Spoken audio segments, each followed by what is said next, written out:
Chicago Cubs talk. We're going to do it because you know why?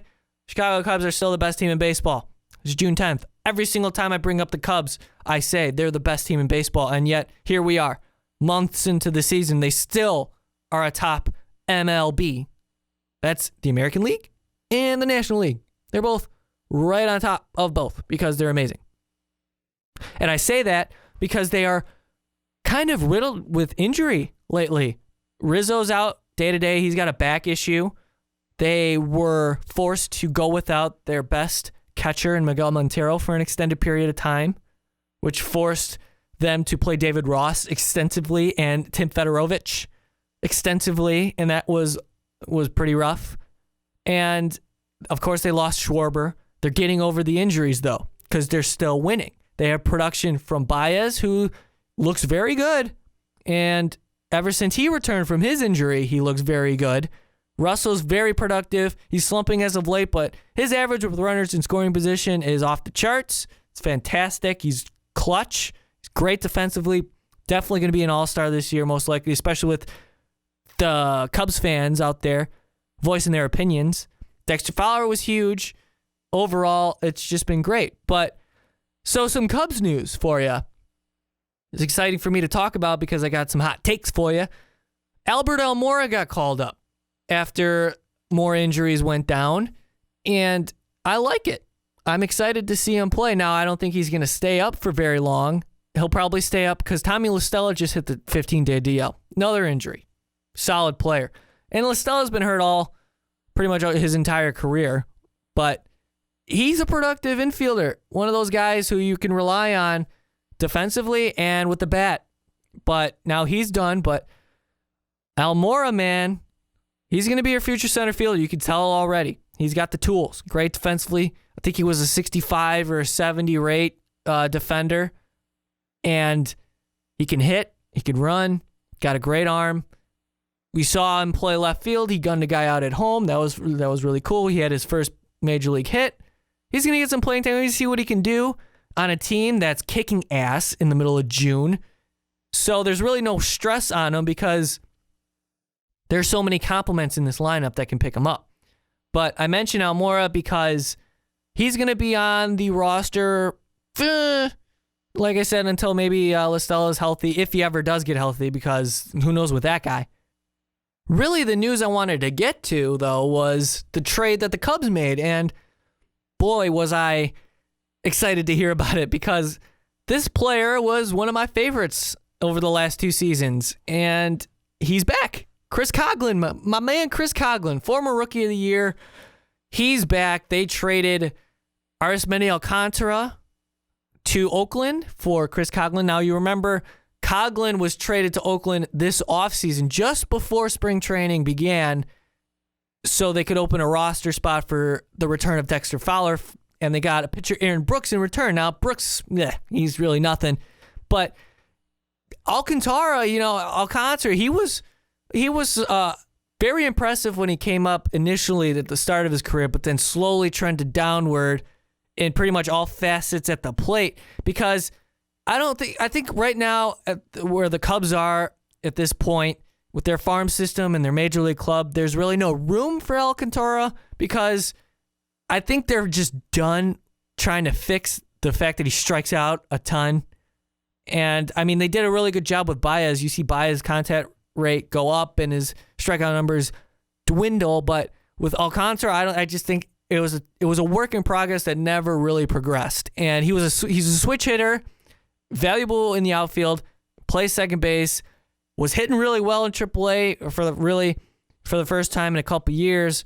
But it's a move that I like, despite the fact that Chris Coghlan's minus 1.7 Fangraphs WAR is actually the worst WAR grade out of every single everyday player in baseball. But at the same time, I saw a quote by Coghlan saying when he was traded this offseason before spring training, it crushed him. It really hurt. It took him by surprise. And, the transition process going over to Oakland, who really isn't very good, and it's an ugly stadium to play in.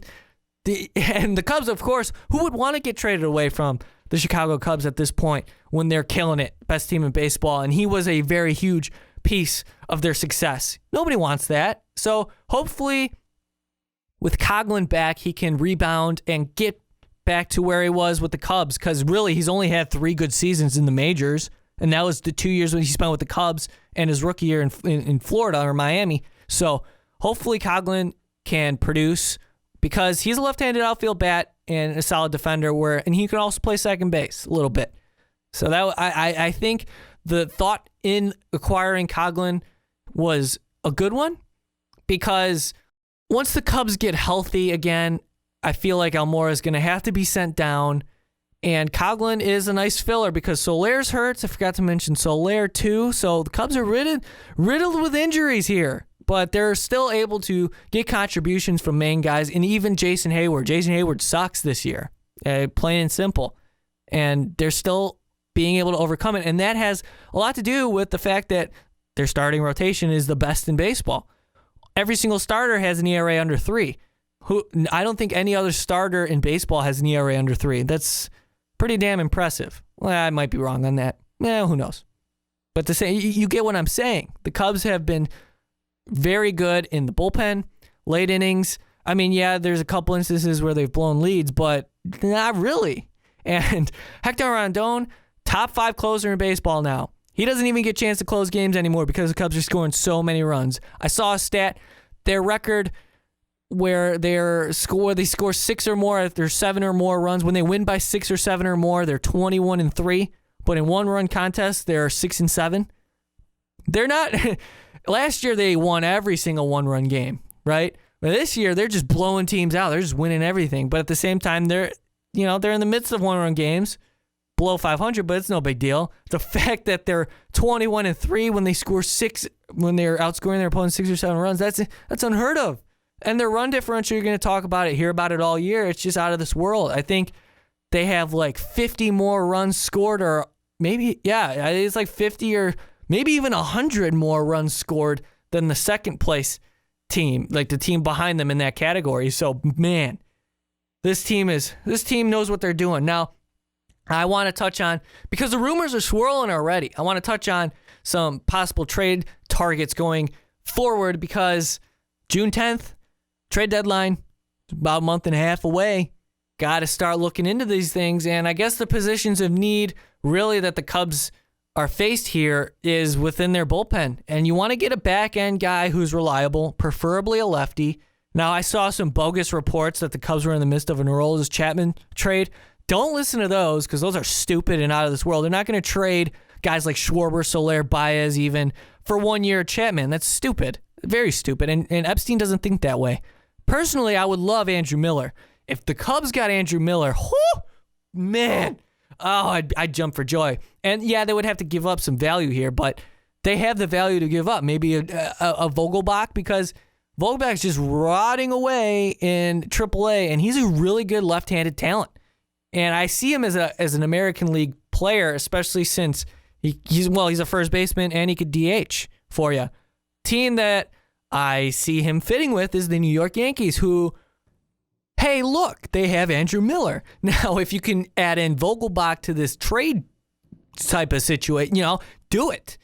And if you're able to acquire Miller for Vogelbach and some package deal, man, that would be great. That would be great. I think that's why the Cubs are holding on to Vogelbach so long, because they value him, but he can't play anywhere in the National League, especially with this Cubs team. You could probably find a team in the NL, but he doesn't have value on this Cubs team because they have Rizzo. And Rizzo, yeah, he's hurt now, but Chris Bryant can play first base. They have Javi Baez, who's playing first base today. So they have options elsewhere. Maybe he gets called up. That'd be sweet. Get some major league exposure. I think that would be a good thing to increase his trade value, because I think at this point, that's what the Cubs want to do, is trade Vogelbach. And I think they're holding on to him just for the fact that, to trade him, and they're waiting for the right move, because he's a talent. They can get some value for him. So just keep an eye on that. Nathan Eovaldi is also a guy that's been rumored to come to the Cubs from the Yankees. Also, Fernando Abad. He is a reliever on the Minnesota Twins, and he's getting some closer role duty late in the games now, because he's having a fantastic season. Sub-1 ERA. striking out guys left and right. Very productive back end arm. So we'll see what happens. Those are what's swirling now, and definitely I think back end of the bullpen is what the Cubs need to focus on. So hope you enjoyed the Cubs segment of this show. There's plenty to be excited about if you're a Cub fan, because look at this. Look at this. They're over 40 wins on June 10th. They're on pace for over 110 wins. This is nuts, so go Cubs go. Till next time we talk about the Cubs, which might be next week because they're so awesome. Just hang on tight.